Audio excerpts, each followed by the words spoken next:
الحمد للہ رب العالمین نحمده ونصلی علی رسولہ الکریم اما بعد فاعوذ باللہ من الشیطان الرجیم بسم اللہ الرحمن الرحیم یخادعون اللہ وہو خادعهم صدق اللہ العلی العظیم ان اللہ ملائکتہ یصلون علی النبی یا ایھا الذین آمنوا صلوا علیہ وسلموا تسلیما اللہم صلی علی سیدنا مولانا محمد وعلی آل سیدنا مولانا محمد بارک وسلم علیہ۔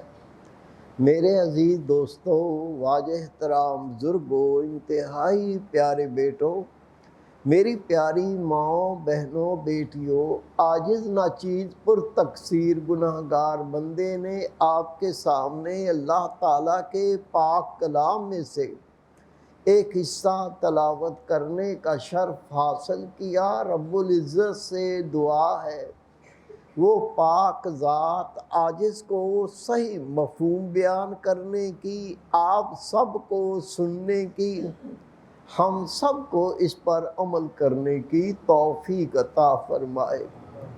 اللہ تعالیٰ نے اپنے پاک کلام میں ارشاد فرمایا، یخادعون اللہ، وہ اللہ تعالیٰ کو دھوکہ دینا چاہتے ہیں، وَهُوَ خادعونہم، اللہ تعالیٰ ان کو اس عمل کا بدلہ دے گا۔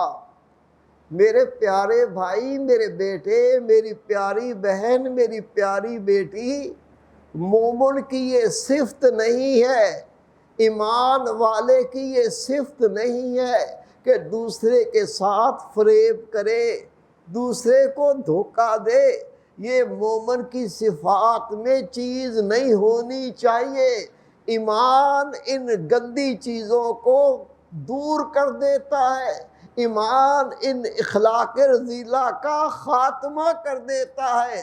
ایمان لانے کے بعد بھی اگر یہ مومن دھوکہ دیتا ہے، فریب دیتا ہے، تو اللہ تعالیٰ نے اپنے پاک کلام میں فرمایا، میرے بندے تجھے میں نے منع کیا ہے، میں نے تجھے روک دیا ہے، کسی کو دھوکہ نہ دے، کسی کے ساتھ فریب نہ کر۔ لیکن اگر ایمان لانے کے بعد بھی یہ بندہ دوسرے کو دھوکہ دیتا ہے تو صریحاً اللہ کے حکم کی خلاف ورزی کرتا ہے۔ پھر اللہ تعالیٰ اپنے پاک کلام میں فرماتا ہے، تو نے میری بات پر عمل نہ کر کے اللہ تعالیٰ کو دھوکہ دینا چاہا، رب نے روکا تھا تو بعد نہیں آیا، پھر جب قیامت کے دن تو اللہ کے سامنے پیش ہوگا، اللہ تجھے اس کا بدلہ دے گا۔ اللہ بدلہ کیا دے گا؟ ہر نافرمانی، ہر گناہ کا بدلہ اللہ کا عذاب ہے، اللہ کا قہر ہے، اور بندہ اللہ کی نافرمانی کر کے اللہ کے عذاب کا مستحق ہو جاتا ہے۔ حدیث پاک رسول کریم صلی اللہ علیہ وسلم نے ارشاد فرمایا، لوگوں تین گروہ ایسے ہیں جنہیں اللہ جنت میں داخل نہیں کرے گا۔ عرض کی، یا رسول اللہ صلی اللہ علیہ وسلم، آپ ہمیں آگاہ فرمائے وہ کون سے تین بد نصیب گروہ ہیں جن کی جنت کے اندر داخلے پر اللہ تعالیٰ نے منع کر دیا؟ رسول کریم صلی اللہ علیہ وسلم کا فرمان ہے، سب سے پہلے وہ مومن جو فریب کرتا ہے، جو دھوکہ دیتا ہے، ایسے لوگوں کو رب کریم نے کیا عذاب دینا ہے؟ رسول پاک نے فرمایا، ان کو جنت میں داخلہ نہ ملے گا۔ دوسرا وہ شخص جو بخل کرتا ہے، اللہ نے مال دیا، اللہ نے دولت دی، لیکن بخل کی وجہ سے یہ اپنا مال اللہ کی راہ پر خرچ نہیں کرتا۔ یہ دوسرا گروہ ہے لوگوں کا جن کا جنت میں داخلے کے لیے منع فرما دیا۔ اور تیسرا رسول پاک صلی اللہ علیہ وسلم فرماتے ہیں وہ لوگ ہیں جو احسان جتاتے ہیں۔ حضرت علی رضی اللہ تعالیٰ عنہ کا واقعہ احادیث میں موجود ہے۔ آپ کھانا تیار کر کے فارغ ہوئے، مسکین کی آواز آئی اللہ کے نام پہ کھانا دو۔ آپ نے وہ کھانا جو اپنے لیے، بچوں کے لیے، جنت خاتون کے لیے بنایا تھا، مسکین کو دے دیا۔ دوسرا دن آیا، کھانا تیار کر کے ابھی بیٹھے ہی تھے کہ آواز آئی، میں اللہ کے نام پہ کھانا مانگتا ہوں۔ مسکین اللہ کا بندہ، اللہ کا وہ بندہ جو بھوکا تھا، حضرت علی رضی اللہ تعالیٰ عنہ نے اس کی آواز سنی، وہ یتیم تھا، آپ نے کھانا اسے دے دیا۔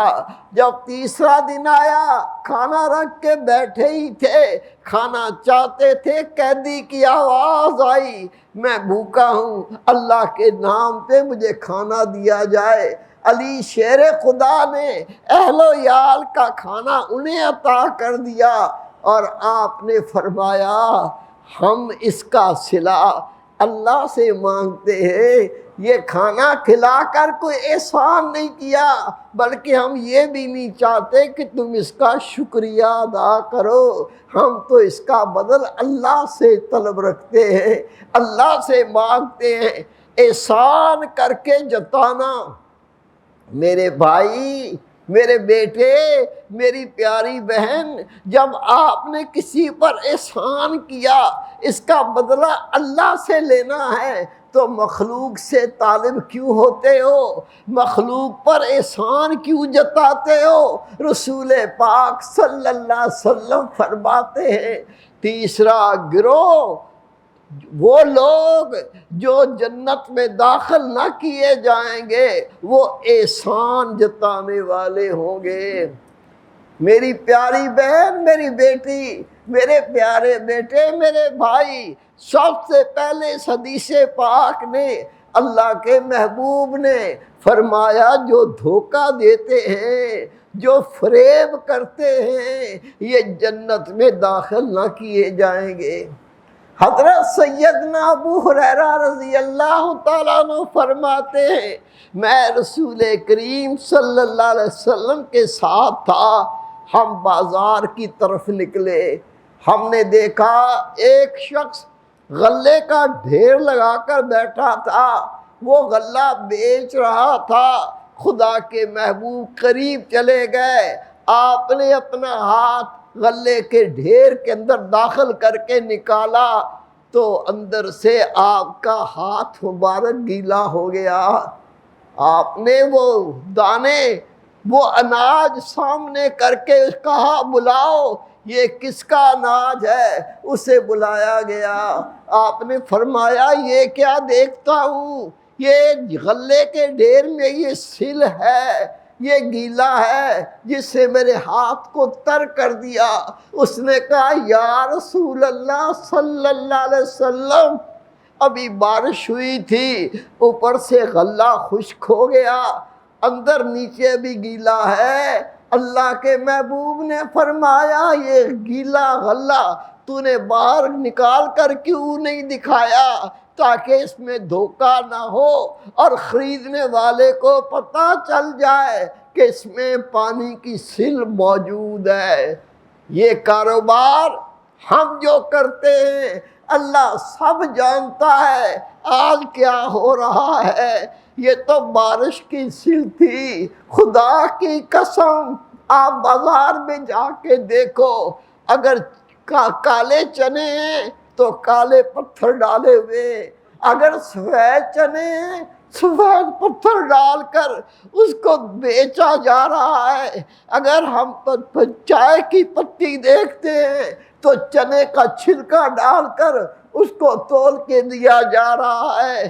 میرے بھائی، میرے بیٹے، ہم یہ اللہ کو دھوکہ دیتے ہیں، اللہ کی مخلوق کو دھوکہ دیتے ہیں۔ خدا کی قسم ہم بہت بڑی غلطی کرتے ہیں، نہ اللہ کو دھوکہ دے سکتے ہیں، نہ اللہ کی مخلوق کو دھوکہ دے سکتے ہیں، ہم اپنی ذاتوں کو دھوکہ دیتے ہیں۔ ان باتوں سے باز آ جاؤ۔ اللہ نے فرما دیا ایمان والوں کی یہ صفت ہی نہیں ہے۔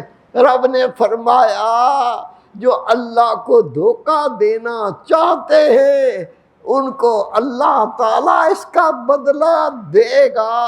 حدیث پاک ہے، حضرت سیدنا ابو ہریرہ رضی اللہ تعالیٰ عنہ فرماتے ہیں میں بازار میں گیا، میں نے ایک شخص کو دودھ بیچتے ہوئے دیکھا۔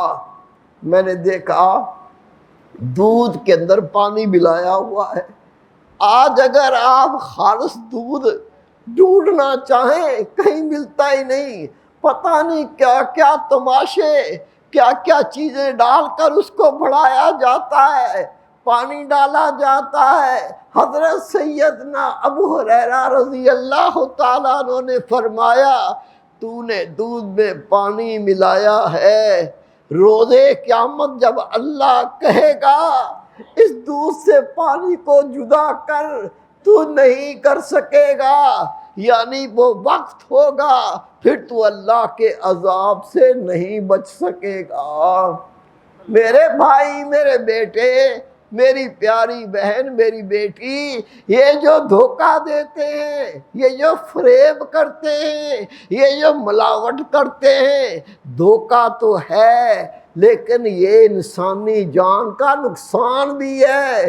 ان چیزوں کے کھانے سے بندہ مر بھی سکتا ہے، پتھر کھائے گا تو مرے گا نہیں تو اور کیا ہوگا۔ حدیث پاک کی کتب میں یہ واقعہ موجود ہے۔ حضرت عبداللہ ابن عباس رضی اللہ تعالی عنہ رسول پاک کے چچا زاد بھائی ہیں۔ آپ کے پاس ایک شخص آیا، عرض کی اے عبداللہ ابن عباس، ہم حج کرنے آئے تھے، جب صفا کے مقام پر پہنچے ہمارے قافلے میں ایک شخص اس کا انتقال ہو گیا، ہم نے دفن کرنے کے لیے قبر تیار کی، جب قبر تیار ہو گئی اندر دیکھا کہ کالا ناگ قبر کو بھرے ہوئے تھا، ہم ڈر کے پیچھے ہٹ گئے، ہم نے وہ جگہ چھوڑ دی اور دوسرے مقام پر چلے گئے، وہاں جا کر ہم نے دوسری قبر تیار کی، جب قبر مکمل ہو گئی ہم نے چاہا مرنے والے کو دفن کر دیں، اللہ کی قسم وہ قبر بھی کالے سانپ سے بھری ہوئی تھی، وہی سانپ جو ہم نے اس قبر میں دیکھا تھا وہ اس قبر کو بھرے ہوئے تھا۔ بتائیے اب ہم کیا کریں؟ حضرت عبداللہ ابن عباس رضی اللہ تعالیٰ عنہ نے فرمایا اگر تم پوری زمین پر قبریں کھودو گے ہر قبر میں سانپ کو پاؤ گے، یہ سانپ اس کا عمل ہے، یہ جو دنیا میں گناہ کرتا تھا وہ سانپ کی صورت میں اس کی قبر میں پہنچتا ہے، جو قبر کھودی ہے اسی قبر میں اس کو ڈال کے دفن کر دو۔ ان لوگوں نے جس میں کالا سانپ موجود تھا، کالا ناگ موجود تھا، اسی میں ڈال کے اس قبر کو بند کر دیا۔ جب واپس گئے اس کے گھر اس کو اطلاع کی اور اس کی بیوی سے پوچھا کیا آپ بتاؤ گے یہ دنیا میں کیا گناہ کرتا تھا کہ ہم نے ایک قبر کھودی اس میں کالا سانپ پایا، پھر اس کو چھوڑ کر دوسری قبر تیار کی وہی سانپ اس قبر میں بھی پایا، کیا آپ بتاؤ گی یہ کیا گناہ کرتا تھا؟ اس کی بیوی نے روتے ہوئے کہا یہ غلے کا کاروبار کرتا تھا، غلہ بیچا کرتا تھا، بوری میں سے اپنی ضرورت کا غلہ نکال کر جتنا نکالتا تھا اس بوری میں اتنی ہی جو کی بھوسی بھر کر اس کا وزن پورا کر دیا کرتا تھا۔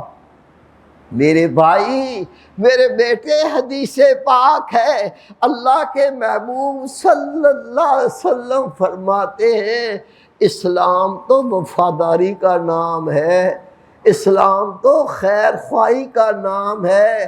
عرض کی یا رسول اللہ صلی اللہ علیہ وسلم کس کے ساتھ وفاداری؟ یا رسول اللہ کس کے ساتھ خیر خواہی؟ اللہ کے محبوب نے فرمایا اللہ کے ساتھ خیر خواہی، رسول اللہ کے ساتھ خیر خواہی، قرآن پاک کے ساتھ خیر خواہی، امت کے امام اور حکمرانوں کے ساتھ خیر خواہی، اور تمام مسلمانوں کے ساتھ، تمام مومنوں کے ساتھ خیر خواہی۔ اس کا کیا مطلب ہوا؟ میرے بھائی، اللہ سے خیر خواہی یہ ہوگی اللہ کا مومن بندہ اللہ کی نافرمانی نہ کرے، اللہ کے حکم کی عدولی نہ کرے، رب کے حکم سے منہ کو نہ پھیرے، رسول پاک سے وفاداری یا خیر خواہی یہ ہے کہ رسول کریم صلی اللہ علیہ وسلم کی اطاعت کی جائے، قرآن پاک سے وفاداری یہ ہے کہ قرآن پاک پر کامل عمل کیا جائے، اماموں اور حکمرانوں سے وفاداری یہ ہے امام جو قرآن و حدیث کے مطابق حکم دیتے ہیں اس حکم کو مانا جائے، اور حکمراں جو حکم صادر کرتے ہیں ہمیں چاہیے ہم ان حکموں کو اس پہ عمل کریں، اور مسلمانوں سے خیر خواہی اور وفاداری، مومنوں سے خیر خواہی اور وفاداری یہ ہے کبھی مومن کے بارے میں برا نہ سوچا جائے، برا نہ کیا جائے، لیکن ہم تو اس کے بغیر زندگی گزار ہی نہیں سکتے، کاروبار کریں گے دھوکہ دیں گے، لین دین کریں گے دھوکہ دیں گے، فریب کریں گے۔ میرے پیارے بھائی، میرے بیٹے، میری پیاری بہن، میری بیٹی، علم بہت ہو گیا ہے، بچہ ہر بات کو جاننے لگا ہے۔ آپ کسی سے گفتگو کر کے دیکھیں، خدا کی قسم اسے پتا ہے یہ حق ہے یہ باطن ہے، لیکن ظلم تو یہ ہے کہ جانتے ہوئے بھی یہ حق ہے عمل نہیں ہوتا، جانتے ہوئے بھی یہ باطل ہے یہ درست نہیں ہے، ہم اس سے باز نہیں آتے۔ اسی لیے اللہ تعالیٰ نے مومنوں کو حکم دیا ہے جو اللہ تعالیٰ کو دھوکہ دیتے ہیں اللہ ان کو اس کا بدلہ دے گا، اور اللہ کا بدلہ اللہ کا عذاب ہے، اور بندے کی طاقت نہیں ہے اللہ کے عذاب کو برداشت کر سکے۔ میرے پیارے بھائی، میرے بیٹے، ہمیں بہت کم زندگی اس دنیا میں گزارنی ہے، ان قریب دنیا سے لوٹ جانا ہے۔ جب اللہ کا بلاوا آئے، اے میرے ملائکہ میرے بندے کو لے آؤ، میری بندی کو لے آؤ تاکہ میں اس سے حساب و کتاب کروں یہ دنیا میں کیا کرتا رہا ہے، تو ہم ایسے کام کر کے دنیا سے لوٹے اللہ بھی راضی ہو، رسول پاک صلی اللہ علیہ وسلم بھی خوش ہو، اور ہم اللہ اس کے رسول کو خوش کر کے دنیا سے لوٹ جائیں انشاءاللہ تعالی۔ یہ ایسی کامیابی ہے کہ جس کا قرآن و حدیث دلیل دیتے ہیں یہ بندہ کبھی ناکام نہ ہوگا۔ وما توفیق الا باللہ۔